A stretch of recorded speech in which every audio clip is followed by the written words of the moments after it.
শুভেচ্ছা, স্বাগত সন্ধ্যার মাছরাঙা সংবাদে। আপনাদের সঙ্গে আছি আমি ফারহানা পারভিন। শুরুতেই জানিয়ে দিচ্ছি গার্ডিয়ান লাইফ ইন্স্যুরেন্স সংবাদ শিরোনাম। দেশে বিভিন্ন ভবনের ছাদ থেকে চলতি বছর ডিসেম্বরের মধ্যে ৩,০০০ মেগাওয়াট সৌর বিদ্যুৎ উৎপাদনের পরিকল্পনা করছে সরকার, কিন্তু বিশেষজ্ঞরা বলছেন এই সময় এটা পূরণ করা অসম্ভব। এই মাত্রায় সক্ষমতা বাড়াতে গেলে শুধু প্যানেল বসানো নয়, দরকার গ্রিড সংযোগ, রক্ষণাবেক্ষণ এবং টেকনিক্যাল সক্ষমতা অর্জন। রুফটপ সোলার খাত সম্ভাবনাময় হলেও দরকার বিনিয়োগের নিশ্চয়তা। পুরোদমে জমে উঠেছে ডাকসু নির্বাচনের প্রচার। সকাল থেকেই প্রচারে নামেন হেভিওয়েট প্রার্থীরা। জমজমাট প্রচারে উচ্ছ্বসিত শিক্ষার্থীরাও। রিটার্নিং অফিস বলেছে, সাইবার বুলিং কিংবা সোশ্যাল মিডিয়ায় নেতিবাচক প্রচারের প্রমাণ পাওয়া গেলে বাতিল হবে প্রার্থিতা। এদিকে নির্বাচন সুষ্ঠু করতে পোলিং অফিসারদের প্রশিক্ষণ এবং পর্যবেক্ষকদের তালিকা তৈরি করছে কমিশন। ২১শে আগস্ট গ্রেনেড হামলা মামলায় বিএনপি নেতা তারেক রহমান সহ সব আসামিকে খালাস দিয়ে হাইকোর্টের রায় বহাল রেখেছে আপিল বিভাগ। পূর্ণাঙ্গ রায় প্রকাশ হওয়ার পর রিভিউ করা হবে কিনা তা বিবেচনা করা হবে বলে জানিয়েছে রাষ্ট্রপক্ষ। অন্য কোনো মামলা না থাকলে ২১ আগস্ট মামলায় অভিযুক্ত কেউ কারাগারে থাকলে তাদের মুক্তিতে আর কোনো বাধা নেই।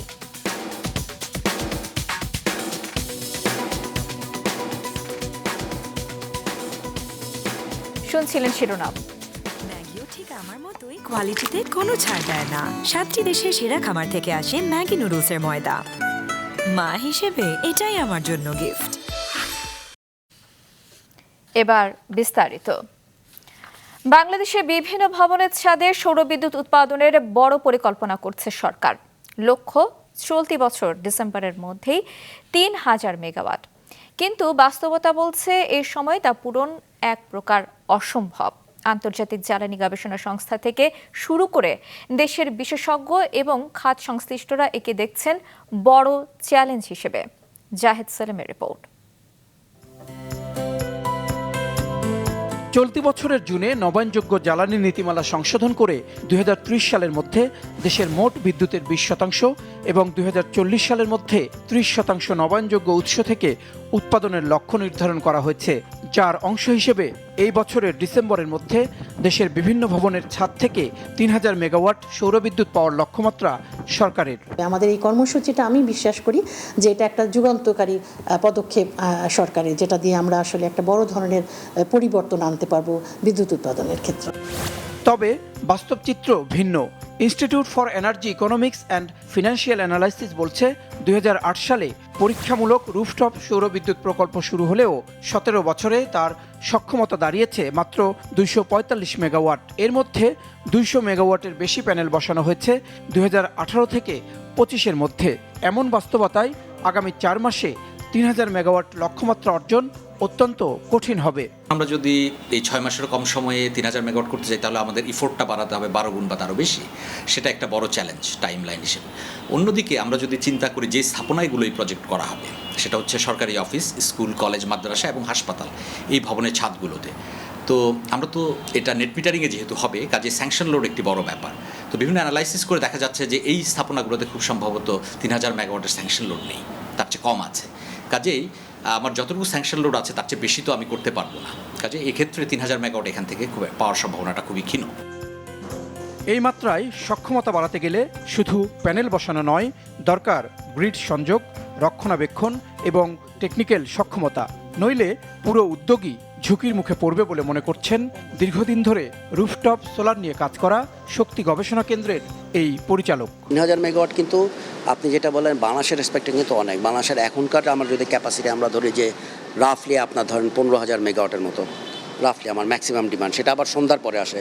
তো দিনের বেলা আমার ধরেন ১২ থেকে ১৪,০০০ মেগাওয়াট যদি হয়, এবং তার মধ্যে ৩,০০০ মেগাওয়াট মানে হচ্ছে একটা সিগনিফিক্যান্ট পোর্শন, প্রায় আপনার ধরেন কত, প্রায় 20%-এর মতো। এখন 20% ভেরিয়েবল রিনিউয়েবল এনার্জি, কারণ এটা কিন্তু আবার ভেরিয়েবল করে, কখনো বাড়ে আবার তার পর মুহূর্তে আপনার কমে যায়, কারণ যদি একটা মেঘ চলে আসে।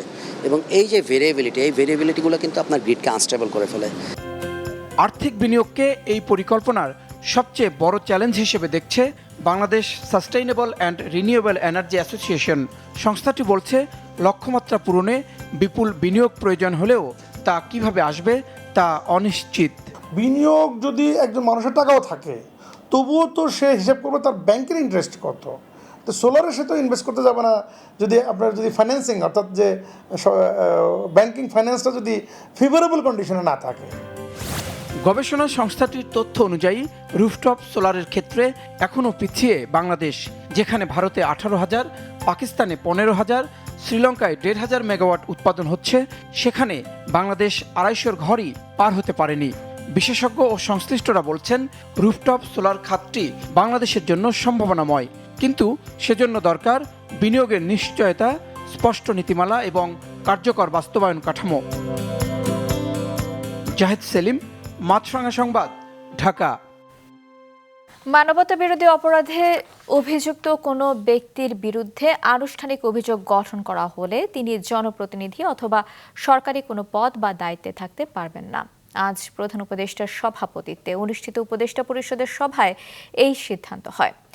বৈঠক শেষে সংবাদ সম্মেলনে প্রধান উপদেষ্টার প্রেস সচিব এ তথ্য জানিয়েছেন। বৈঠকে বেসরকারি অংশগ্রহণে নবায়নযোগ্য জ্বালানি নির্ভর বাণিজ্যিক বিদ্যুৎ উৎপাদন কেন্দ্র স্থাপন নীতিমালা 2025 অনুমোদন দেয়া হয়েছে। এই মামলায় যারা অভিযুক্ত হবেন তাদেরকে তারা আর কোনো ইলেকশন করতে পারবেন না, অভিযুক্ত যারা হবেন, সেটা একটা আজকে ডিসিশন ছিল। বিদ্যুৎ উৎপাদন খাতে বেসরকারি অংশগ্রহণ বৃদ্ধি নীতিমালা 2025-এর তৃতীয় অংশের সরকারি বেসরকারি অংশীদারিত্বের ভিত্তিতে মার্চেন্ট পাওয়ার প্ল্যান্ট স্থাপন সংক্রান্ত নীতিসমূহ অন্তর্ভুক্ত করা হয়েছে। এর ফলে বিদ্যুৎ উৎপাদন ও বিক্রয় করার ক্ষেত্রে বেসরকারি খাতে একটি প্রতিযোগিতামূলক বাজার সৃষ্টি হবে। সাইবার বুলিং কিংবা সোশ্যাল মিডিয়ায় নেতিবাচক প্রচারের প্রমাণ পাওয়া গেলে বাতিল হবে ডাকসু নির্বাচনের প্রার্থিতা। নিয়মিত ব্রিফিংয়ে সাংবাদিকদের এমন সিদ্ধান্তের কথা জানিয়েছে ডাকসু রিটার্নিং অফিস। নির্বাচন সুষ্ঠু করতে পোলিং অফিসারদের প্রশিক্ষণ এবং পর্যবেক্ষকদের তালিকা তৈরি করছে ডাকসু নির্বাচন কমিশন। মাহমুদ কমলের রিপোর্ট। পুরোদমে চলছে ডাকসু নির্বাচনের প্রচার। ঢাকা বিশ্ববিদ্যালয় এলাকায় গেলেই চোখে পড়বে কেউ ডলার, কেউ বিড়াল, প্রজাপতি কিংবা উকিল নোটিশের আদলে করছেন লিফলেট বিলি। মূলত শিক্ষার্থীদের মন জোগাতে অনেক প্রার্থী প্রচারে এনেছেন এমন বৈচিত্র্য। সকাল থেকে হেভিওয়েট প্রার্থীরাও নামেন প্রচারে। শিক্ষার্থীদের বিভিন্ন দাবি শোনার পাশাপাশি নিজেদের প্রতিশ্রুতিও তুলে ধরছেন তারা। তবে তাদের অভিযোগের পাল্লাও ভারী হচ্ছে দিন দিন। সাইবার বুলিং, নেতিবাচক প্রচার, প্রভাব বিস্তার আর ভোট কেন্দ্র নিয়ে শঙ্কার অভিযোগগুলোই সামনে আসছে বেশি। অনলাইন বেশিং, অনলাইন মব এবং সাইবার বুলিং করার জন্য একটা প্রিপারেশন ও বিরোধী শিবির যারা আছেন, যারা আমাদেরকে রাজনৈতিকভাবে মোকাবেলা করতে ব্যর্থ হচ্ছেন, এদের এমন প্রিপারেশন আছে। বড় বড় দলগুলো তারা কিন্তু তাদের অনেক টাকা পয়সা ঢালছে, তারা কিন্তু অনেক ইনভেস্টমেন্ট করছে, কিন্তু সেই জায়গায় কিন্তু আমাদের কোনো ইনভেস্টমেন্ট নেই। আমরা স্টুডেন্টের সাথে ইন্টারাক্ট করি, তাদের কাছে আমাদের লিফলেটটা পৌঁছাই, ইশতেহার পৌঁছাই এবং তারা হচ্ছে তাদের মতো করে রিভিউ দেয়। এখানে ষড়যন্ত্র চক্রান্ত অনেক হচ্ছে। আমি সবাইকে অনুরোধ করব, যতগুলো ছাত্র সংগঠন আছে, আমরা যারা এখানে ক্যান্ডিডেটরা আছি, আমাদের সবাইকে দায়িত্বশীল আচরণ করতে হবে। ইলেকশন সুষ্ঠু হয় কিনা, কারণ আমরা নানাভাবে শুনতে পাচ্ছি এখানে যে মেশিন দিয়ে ভোট গণনা করা হবে সেটার ক্যালিব্রেশনে সিস্টেম করা হতে পারে। আমরা শুনতে পাচ্ছি যে ব্যালট বক্সে ভরে রাখার অনেকের প্ল্যান পরিকল্পনা চলছে। নেতিবাচক প্রচার চালানো পেজগুলো দেশের বাইরে থেকে নিয়ন্ত্রণ করায় ব্যবস্থা নিতে অসহায়ত্ব প্রকাশ করেছেন ডাকসু রিটার্নিং কর্মকর্তারা। তবে কোনোভাবে প্রমাণ হলে জড়িতদের বিরুদ্ধে কঠোর ব্যবস্থা নেওয়ার হুঁশিয়ারি দিয়েছেন তারা। সবকিছু ভালোভাবে চলছে, কিন্তু এই সাইবার বুলিং কোনোভাবেই ঠেকানো যাচ্ছে না। আমরা হয়তো আপনাদের মাধ্যমে এটা জানিয়ে দিতে চাই যে এখনও যদি এগুলো অপপ্রচারগুলো চালিয়ে যায়, এ ধরনের অপরাধমূলক কাজগুলো করে, তাহলে আমরা আমাদের শাস্তিমূলক ব্যবস্থার দিকে আমাদের যেতে হবে। শাস্তিমূলক ব্যবস্থা আছে 20,000 টাকা জরিমানা, ছাত্রত্ব বাতিল এবং প্রার্থিতা বাতিল। প্রার্থীদের দাবির প্রেক্ষিতে বুথ বাড়ানোয় কেন্দ্র আর বাড়ছে না বলে স্পষ্ট জানিয়ে দিয়েছে ডাকসু নির্বাচন কমিশন।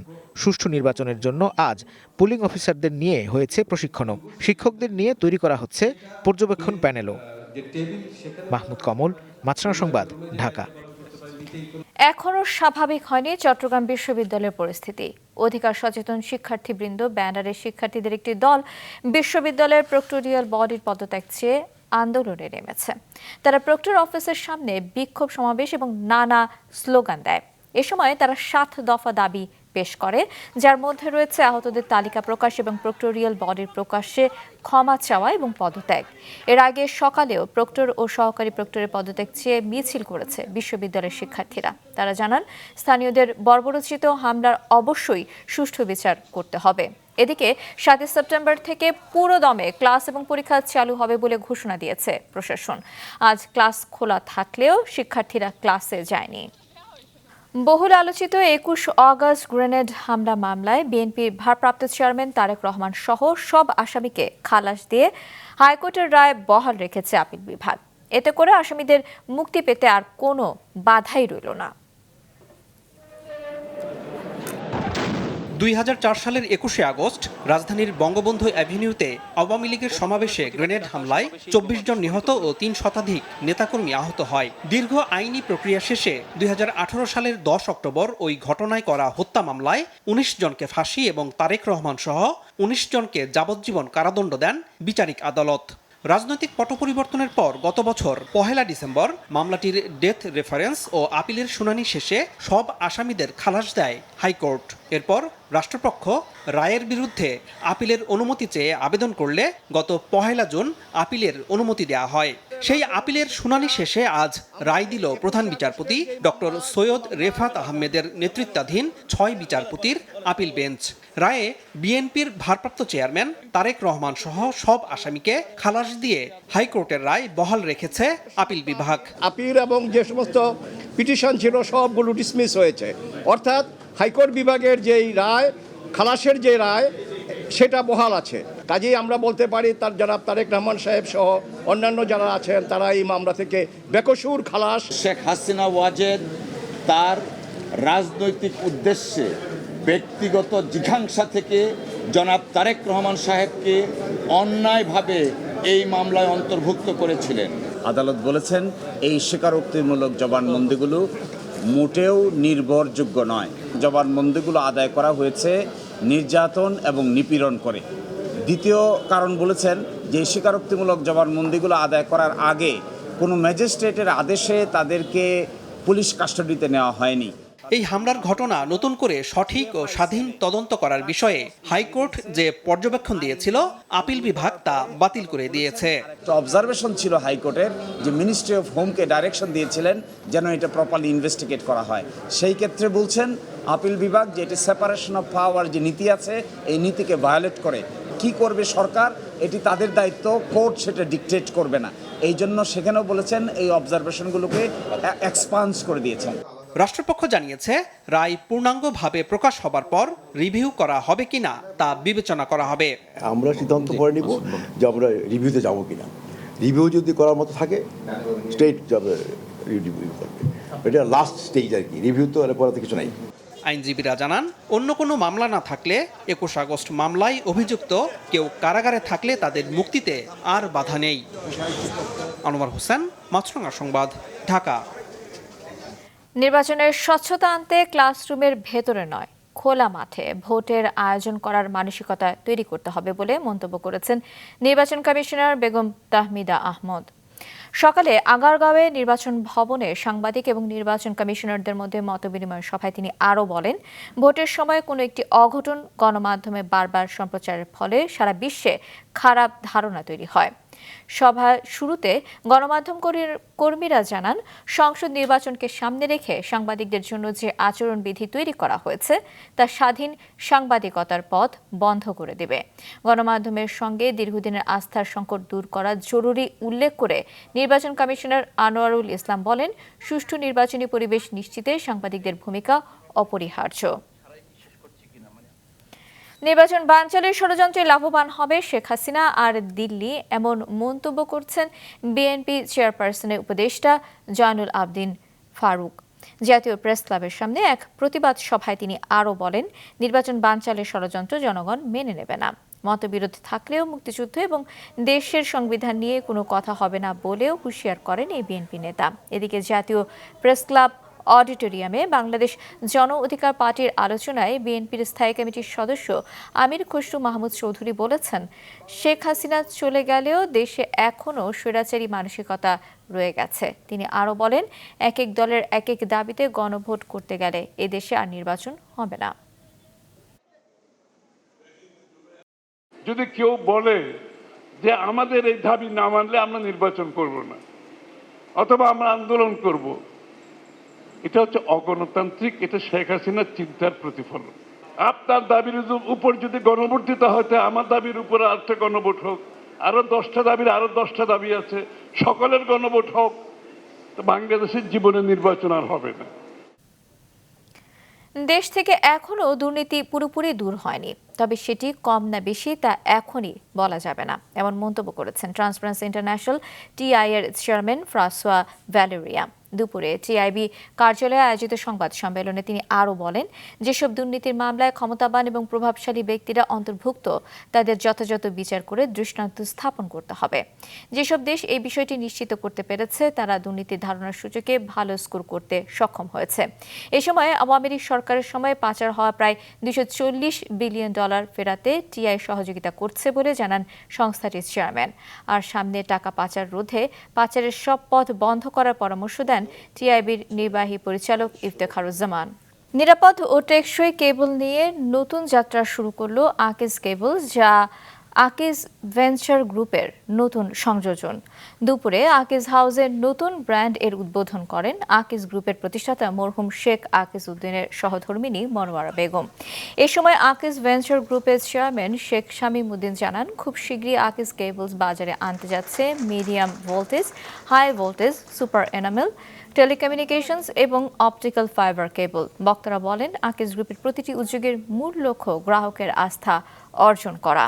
আন্তর্জাতিক প্রসঙ্গ, ভারতের উত্তরাঞ্চলের বেশ কয়েকটি এলাকায় ভারী বৃষ্টির পর যমুনা সহ দুটি নদীর পানি বিপদসীমার উপর দিয়ে প্রবাহিত হচ্ছে। এতে দিল্লি এবং ভারত নিয়ন্ত্রিত কাশ্মীরের নিম্নাঞ্চল তলিয়ে গেছে। ভারী বৃষ্টিপাতের কারণে দিল্লিতে বন্যার সতর্কতা জারি করা হয়েছে। নয়াদিল্লির আলিপুর এলাকায় ভারী বৃষ্টির মধ্যে একটি সড়কের অংশ ধসে পড়েছে।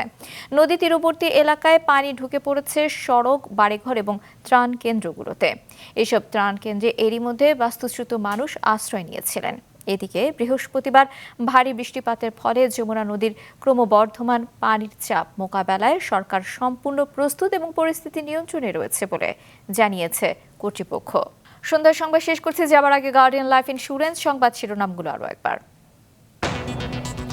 চলতি বছর ডিসেম্বরের মধ্যেই 3000 মেগাওয়াট সৌর বিদ্যুৎ উৎপাদনের পরিকল্পনা করছে সরকার। এ সময়ে এটা পূরণ করা অসম্ভব বলছেন বিশেষজ্ঞরা। পুরো দমে জমে উঠেছে ডাকসু নির্বাচনের প্রচার। সাইবার বুলিং বা সোশ্যাল মিডিয়ায় নেতিবাচক প্রচারের প্রমাণ পেলে প্রার্থিতা বাতিল। 21শে অগস্ট গ্রেনেড হামলা মামলায় তারেক সহ সব আসামির খালাসের রায় আপিল বিভাগে বহাল। পূর্ণাঙ্গ রায় দেখে রিভিউর বিষয়ে ভাববে রাষ্ট্রপক্ষ। এ ছিল সন্ধ্যার সংবাদে। ফেসবুকে আপডেট পেতে ভিজিট করুন মাছরাঙা টেলিভিশনের পেজে, ইউটিউব চ্যানেলেও দেখতে পারেন আমাদের সংবাদ প্রতিবেদন এবং অনুষ্ঠান। দর্শক, রাস্তায় ধুলো এবং ধোঁয়া ফুসফুসের ক্ষতির কারণ হতে পারে, তাই জীবাণু এবং ফুসফুসের সংক্রমণ থেকে সুরক্ষিত থাকতে ব্যবহার করুন ফেস মাস্ক। এতক্ষণ সঙ্গে থাকার জন্য ধন্যবাদ জানিয়ে আমি ফারহানা পারভিন শেষ করছি সন্ধ্যার মাছরাঙা সংবাদ। এই দিন এইভাবে।